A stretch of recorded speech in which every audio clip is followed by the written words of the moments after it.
When should science be silenced? Hi everyone, welcome to Answers News for Monday, October 14th, 2024. In today's top stories, scientists are suing over papers that were pulled from a scientific journal talking about the dangers of the abortion pills. I'm Avery Foley. I'm here with Dr. Gabriella Haynes and Kevin Hadsall. And we'll jump right into our first article here, which is from the Daily Wire, reporting on scientists sue publisher over retractions of studies showing dangers of abortion pills. So the studies were retracted from a journal. Sage Publishing is the name of the publisher of these studies back in February, but 10 scientists are now suing the publisher for pulling these papers. So the three of the papers that were pulled, two of them were talking about dangers with the abortion pills. They looked at different medical records, looking at women who had taken these pills and then ended up visiting the ER afterward. And one of the studies found that there was a 500% spike between the years 2002 and 2015, according to Medicaid claims data on emergency room visits after taking the abortion pills, the so-called chemical abortions or medicated abortions is another way you might hear them described.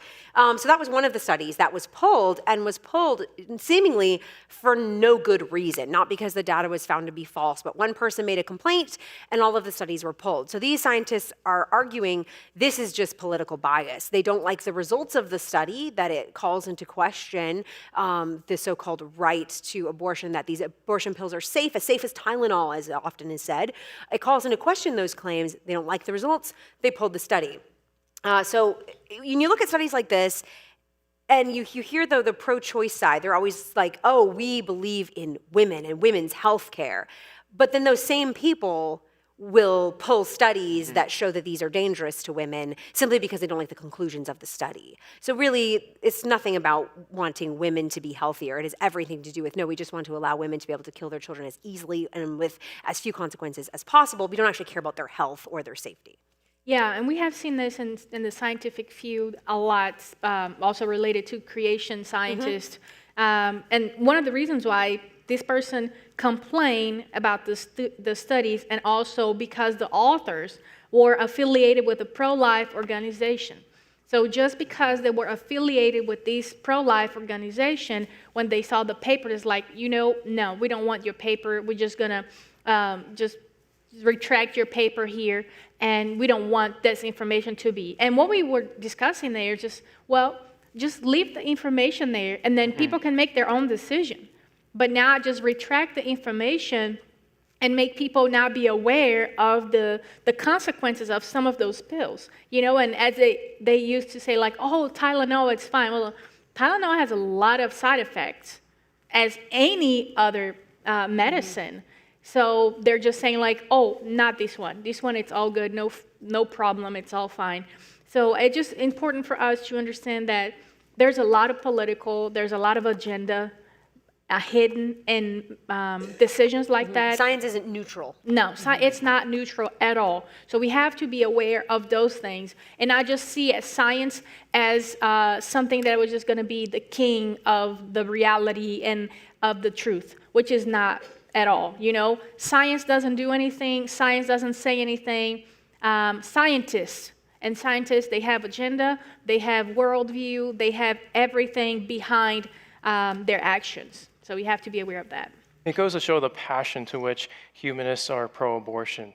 You think about how, it goes to show that the religion of humanism is just simply choosing right and wrong based on your own opinion instead of God's word. That religion of humanism has child sacrifice as part of it. It makes me think of how God warned the Israelites in Deuteronomy 12 to not inquire how other nations serve their gods, for they even burn their sons and daughters in the fire to their gods. Now, in our culture, it may not be to those particular gods, but it's to the God of self, essentially. Now, the Israelites, unfortunately, they ended up adopting that practice themselves. You think of King Ahaz of Judah in 2 Kings 16. He even made his son pass through the fire according to the abominations of the nations whom Yahweh had dispossessed from before the sons of Israel. And people can think, oh, well, we don't do that today. We don't do that. That's exactly what is done today, just in a little bit different way. It's still child sacrifice. Back then, it was child sacrifice to various gods. Today is child sacrifice to the God of self. And I want to make this appeal to those who support abortion and have not yet repented. This comes from 2 Corinthians 5:20-21.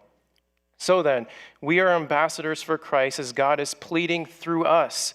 We beg you on behalf of Christ, be reconciled to God. He made him who knew no sin to be sin on our behalf so that we might become the righteousness of God in him. So even if you've committed an abortion, you can be forgiven of that. It doesn't matter what sin you've committed. You can repent and place your trust and faith in the person and work of Christ. Absolutely. It'll be interesting to see what comes of this lawsuit as these scientists sue this academic journal. Obviously, it'll have implications for academic freedom across the United States. Like Gabby was saying, like there's a lot of creationists who aren't able to publish their research simply because they're creationists. These people weren't able to publish their research, or they had it retracted, which obviously adversely affects their careers now that they've had retracted papers because of their pro-life beliefs and the associations that they belong with. And so we need to be standing up for academic freedom, allowing this kind of research to go forward so people can be informed. Now, of course, in our current medical system, the gold standard is supposed to be informed consent. People are supposed to understand what they're doing, all of the implications, all of the risks, and make an informed decision.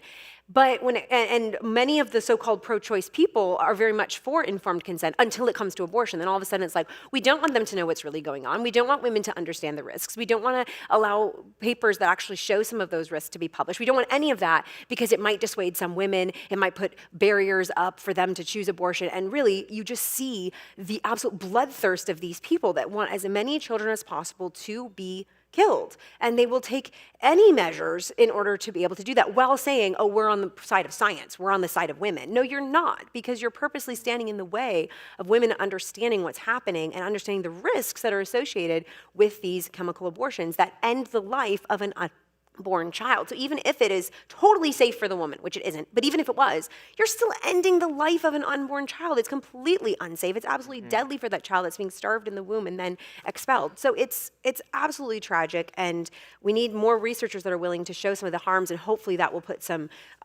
rules in place that will make these medications harder to get and therefore save lives, and hopefully eventually make it completely illegal. But we're a ways from that, unfortunately, in our culture today.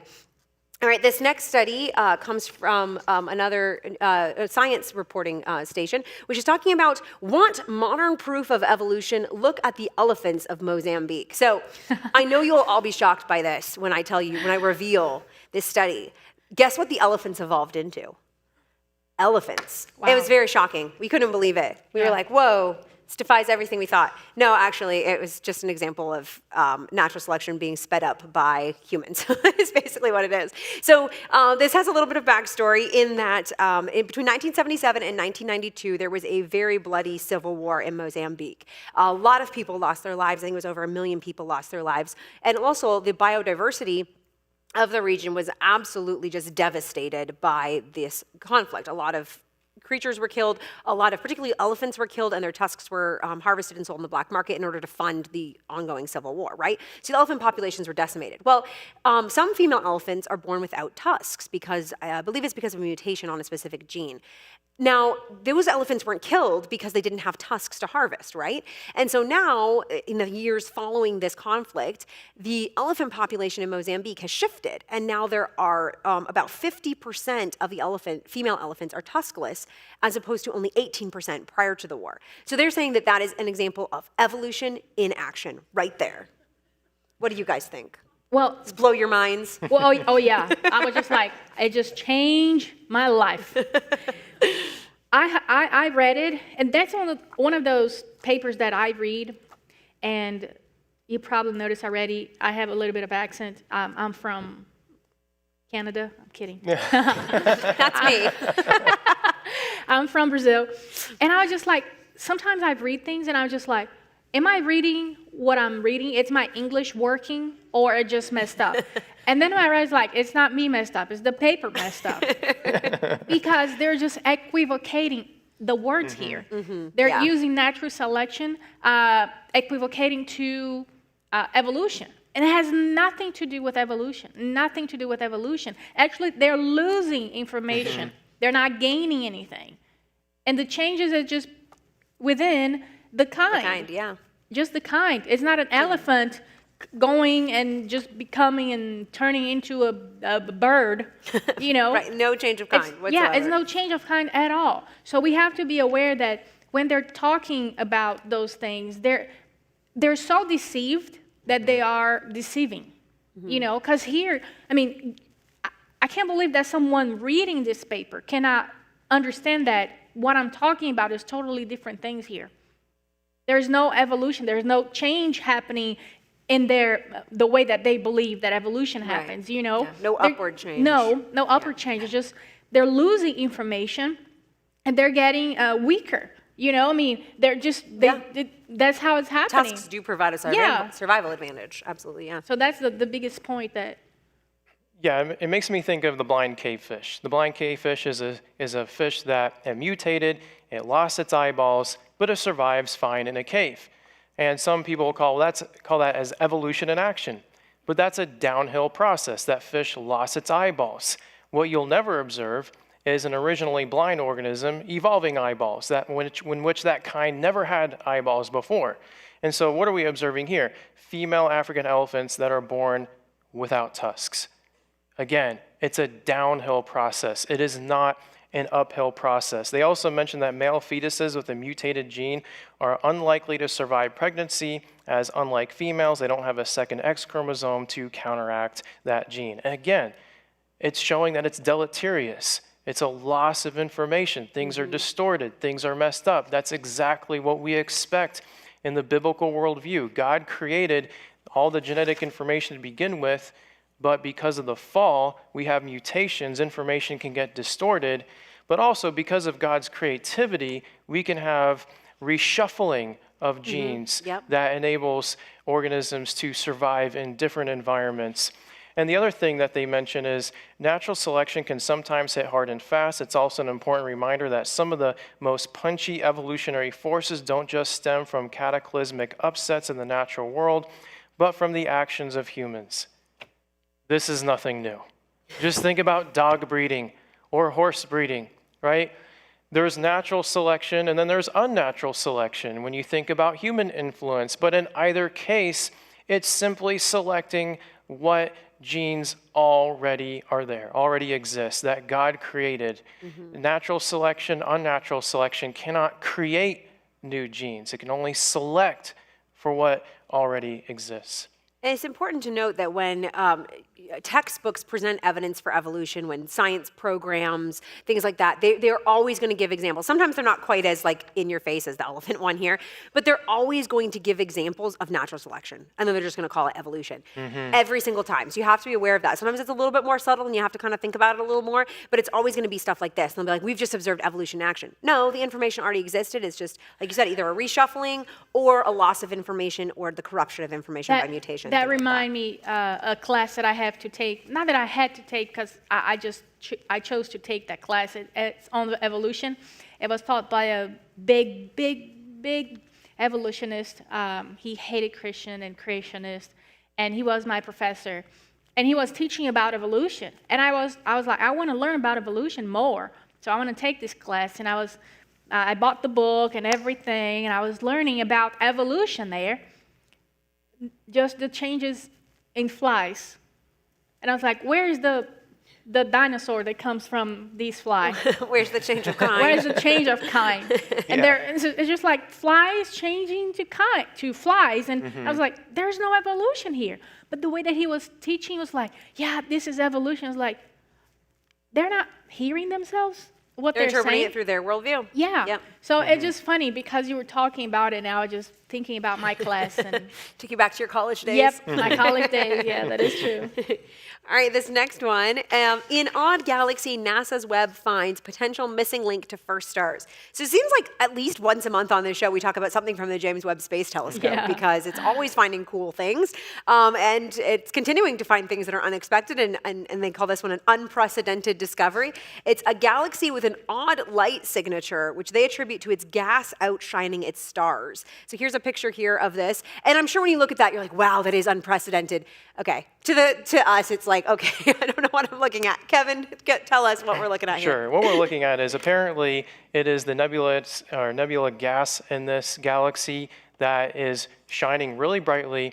And why that apparently is happening from looking at the data, because they did some plots, they looked at Let's see, the bottom graphic compares what astronomers would expect to see in a typical galaxy with its light coming predominantly from stars, with a theoretical model of light coming from hot nebular gas outshining the stars. So they did these graphical comparisons of these light signatures, and they concluded, well, it seems like the light is coming from the gas, but why is the gas lighting up? It's because of the stars being extra hot at like 140,000 degrees Fahrenheit compared to 70 to 90,000 degrees Fahrenheit, which would be more normal. Now, they go on to say the research team suspects that the galaxy is in the midst of a brief phase of intense star formation inside a cloud of dense gas. Now, that's just a naturalistic assumption. There's a lot of problems with star formation from an evolutionary perspective, because how do you get the relatively weak force of gravity to overcome the relatively strong force of gas pressure? Well, evolutionists do have a few ideas on this, such as compression from exploding stars to compress gas, cooling from exploding star dust to reduce gas pressure, collisions of galaxies made of stars, black holes formed by massive stars emitting jets of high-speed material, and radiation from star clusters. Now, if you noticed, each one of those explanations has one thing in common: stars. Stars must already exist in order to form more stars, looking at the evolutionary explanations. Now, whether or not that can happen today maybe is a little bit debatable, but the point is that the evolutionists have this chicken and the egg conundrum, because how do the first stars form in their Big Bang evolutionary worldview? Now, the other problem that the article actually points out is we know that this galaxy does not have population 3 stars, because the Webb data shows too much chemical complexity. So what are population 3 stars? These are stars that in theory would have existed shortly after the Big Bang. You would only have the lighter elements, so they'd be made of hydrogen and helium. You wouldn't have any other heavier elements in them. So evolutionists predicted that we would find population 3 stars, which we have not yet. Now, if we happen to find a population 3 star, that's not a problem for creation. It'd just be, okay, God happened to make the star that way. But the fact that we haven't found population 3 stars when it was a very prominent prediction of the Big Bang, that is a big problem for the evolutionary worldview. There's a lot of failed predictions from the evolutionary worldview when it comes to the James Webb Space Telescope data. Now, if you want to learn more about star formation and what the evolutionists claim about it and so forth, I do recommend Dr. Danny Faulkner's book called Expanse of Heaven. I have nothing to say. This is too complicated. I'll just quote Genesis. He made the stars also. We know where stars came from. We don't have to come up with complex things. God created the stars. He made these ones. And it's just amazing to see how the James Webb Space Telescope is reminding us of God's phenomenal creation, and that this brings glory to him. As we peer further and further and further out into outer space, the more we see brings glory to God. And the more of these crazy, unprecedented things we find, the more we're like, wow, God's creativity is boundless and endless. It's very exciting. One quick thought to add: as creationists, we do expect to find heavy elements in general, because you think about day 1 of creation week. God created the earth and water. Right there, you've got heavy elements. So from a creation perspective, no problem to see heavy elements everywhere. One point that is very interesting, it's Romans 1. It talks about that the information about God, it's in nature. It's right there in creation. Mm-hmm. And it's because of that we are all with no excuse.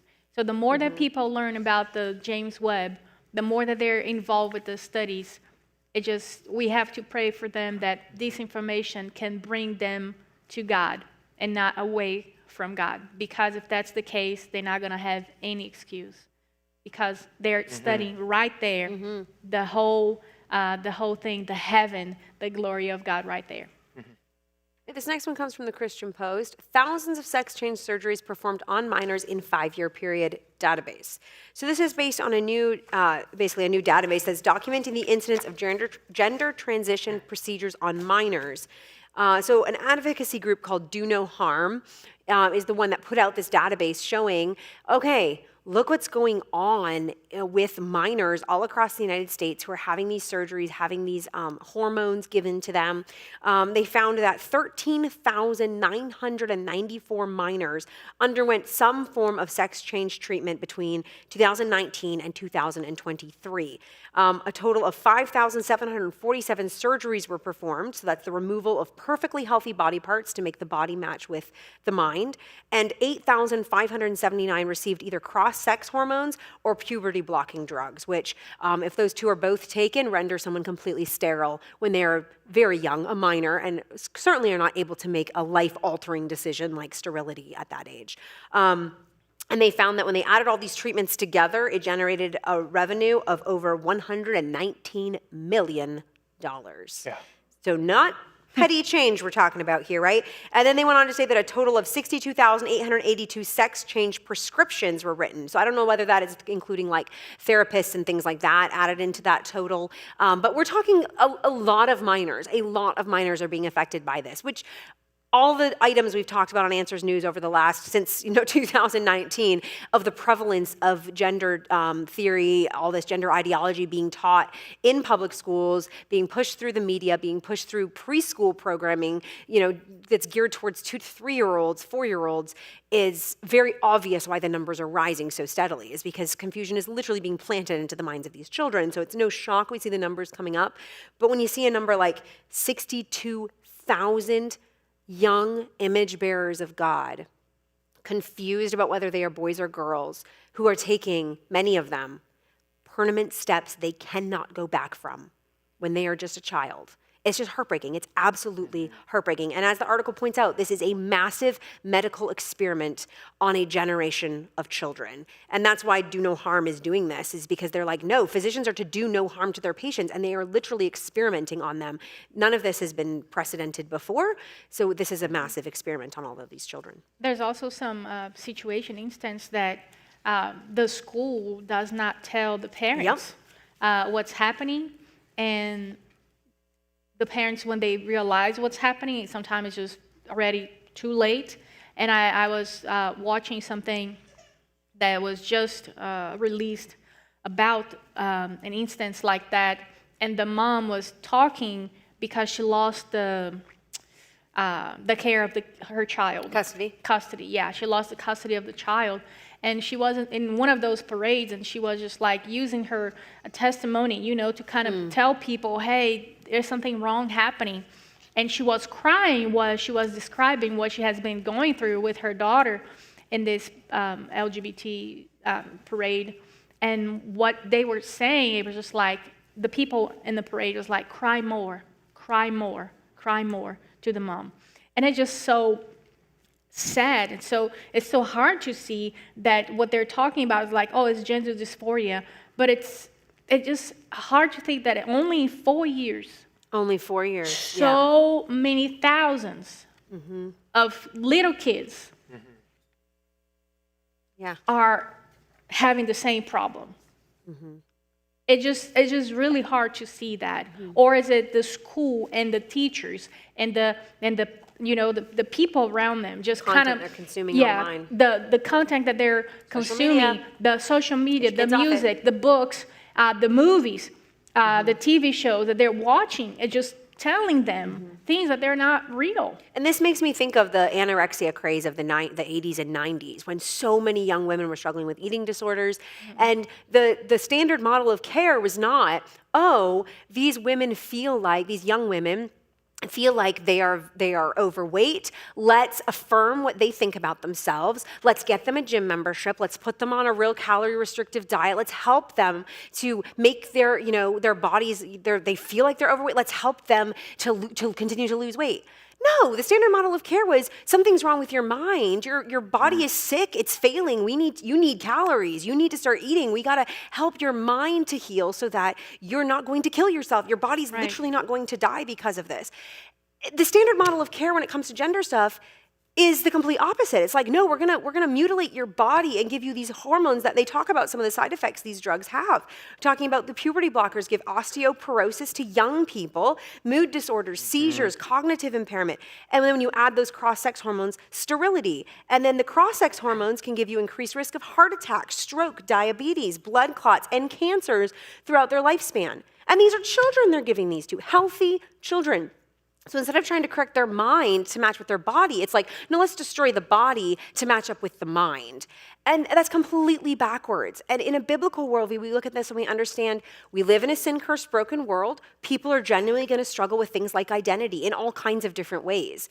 The answer is an identity rooted in Jesus Christ. It's not in all of these medical interventions that lead to brokenness and hurt and pain. It's Christ and the gospel and the hope that he brings and the truth that we're fearfully and wonderfully made by him just as he wanted us to be in his image, either as male or as female. And he has a good plan for us as a man or as a woman. That is the truth we need to point our children towards, not towards this garbage that the world is giving them, because it leads to brokenness and hurt. It doesn't lead to happiness and joy. That is only found in Jesus Christ and what he did for us. You know, Chloe Cole, one of several detransitioners, his article mentions that she filed a lawsuit against the medical professionals who subjected her to gender transition procedures as a minor. The filing maintained that her experience, including a double mastectomy, left her with deep physical and emotional wounds, severe regrets, and distrust of the medical system. It's another way that children are sacrificed on the altar of the religion of humanism. Maybe not necessarily killed with this practice, although maybe sometimes that does happen, but certainly there's life-altering, permanent damage. And with that said, I want to mention that we have these two resources. Why did God make me a boy? Why did God make me a girl? And it may seem so basic and so fundamental, but keep in mind who's targeted in this story that we read. It's children. Yep. We need to equip our children to think rightly about themselves, to have identity in Christ, and to appreciate how God made them as a boy or as a girl. And so that's why these resources are critically important that we have them now. All right, we'll have to run through these next two fairly quickly because we're running out of time here. But this one coming from the Christian Post. Melania Trump doubles down on pro-abortion stance, says, husband, let me be my own person. So this is referring to a memoir that former First Lady Melania Trump just released, where in the book she says, it is imperative to guarantee that women have autonomy in deciding their preference in having children based on their own convictions, free from intervention or pressure from government. So of course, that's all euphemisms for women should be allowed to kill their children. But what's interesting is she hints later on during this interview that timing really matters, which of course implies that she's okay with some restrictions on abortion, particularly maybe for more late-term abortions. People often find that too much to stomach the thought of, so they're like, oh no, that's not okay. But it's okay as long as the baby is really small. Yeah. But that's completely and utterly arbitrary. Right. That person is exactly the same person when they are itty-bitty, just straight out of fertilization. You have everything that makes you you is there right from that very moment. All that happens is a continuum of development right through to delivery. So there's no magical point where somewhere along the way, poof, all of a sudden you're you. You're you right from the very beginning when God creates you in his image. And so it's completely inconsistent to be like, we need to put some restrictions maybe over here where the baby's a little bit older, maybe when the baby can survive on their own outside of mom, then we need to put a restriction. That person is still a person before that moment. Right. And so it's completely inconsistent. And it's very, very sad to see this kind of support for a practice that is ending the lives of children. And again, she goes on about how this is about individual freedom and what I want to do with my body. It isn't your body. It's a body of an unborn child who deserves the right to life because their creator has given it to them. Okay, now you guys can talk, sorry. Yeah, well, it's just really sad that someone that has a lot of influence, it's using this influence to the wrong thing. Yeah. I think that's one of the biggest things for me because even if she believed that, like there's no need to celebrate, to kind of expose that because the consequences, which is going to be, we all know, millions of lives. Yeah. Millions of lives. Just dead. And it's just sad when you hear a woman talking about that, talking about it's because we care about women. Which women? Yeah, which Who? women? You Only carrying. the born ones, apparently. Yeah. And not really, because it doesn't really help women, but that, no Yeah. time to get into that discussion.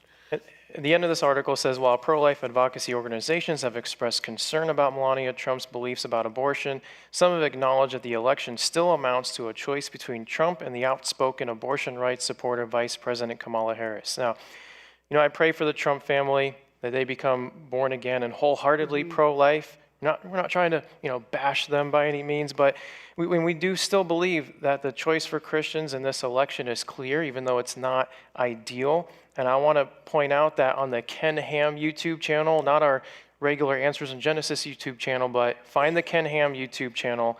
He's got a video called "Here's Why and How Christians Should Vote in 2024." Very highly recommend. Check that out, because as Christians, we still need to be out there. We still need to vote. And I also want to point out this resource crafted by God, From Fertilization to Birth. As Avery was saying, we don't believe that life in the womb just magically starts at 8 months into pregnancy. Life starts at fertilization. And this is a very excellent resource to equip your family on this topic. All right, we'll do this last one super duper fast. We just wanted to kind of end with a good news article. And this is from an article from the Alliance Defending Freedom talking about poor Jack Phillips, who's been in the news since 2012 when he was first sued for not making a cake for a gay wedding. His case it's multiple cases over multiple years, finally been dismissed in Colorado. So hopefully he's finally out of being sued and all this. He was sued first for this gay wedding cake, then for a gender transition cake that he didn't want to make, and he's been really targeted. And so it's good to see some good news for religious freedom. The court's affirming, they didn't really want to actually address the actual issue, so it's kind of a little bit frustrating. But anyway, seeing that religious freedom is being protected in that someone not being forced to make something using the skills God has given them that goes against their conscience. So good to see that. And I'll just add really quick, because I know we're about out of time. Imagine if you go to a cake baker who's an atheist and they're a wholehearted supporter of the LGBT movement, and you say, hey, I want a Genesis 2 cake. I want a cake that celebrates marriage as one man and one woman. A cake with Ken Ham picture. Oh, even better. That would be epic. They're probably not going to do it. They're probably not going to do it. And they shouldn't have to, because Yeah. their beliefs are important. They should be protected. They shouldn't have to do that either, just like Jack Phillips shouldn't have to make a cake that goes against his All right, beliefs. and So, I got an yeah. idea for a cake now. Oh, See? dear.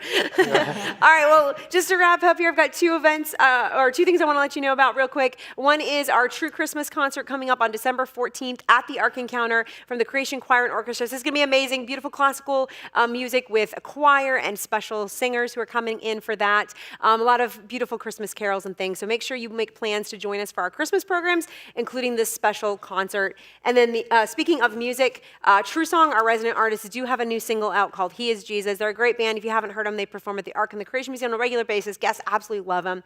And they were nominated for a award. That was a big award. You can tell I listen to music a lot. I forget the name of the award, but it was a big one. Anyway, they have a new single called He Is Jesus. So check it out on all of the streaming platforms where you get your music. So thank you so much for joining us, and join us again next Monday at 2 p.m. Thank you.